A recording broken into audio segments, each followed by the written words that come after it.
নমস্কার বন্ধুরা, আজকে আমার রেসিপি তালের বড়া। একটা তালকে ঘষে নিয়ে আমি কিছুটা পাল্প বের করে নিয়েছি। 2 হাতা তালের পাল্প, 100 গ্রাম সুজি, 150 গ্রাম চিনি, আর দিয়ে দেবো স্বাদ মতন নুন,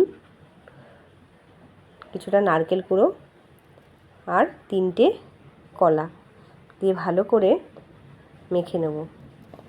মেখে নিয়ে দিয়ে দেবো 250 গ্রাম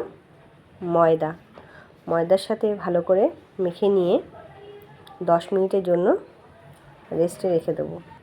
তারপর কড়াই বসিয়ে তেলটা গরম হয়ে গেলে একে একে বড়াগুলো লাল লাল করে ভেজে নেব।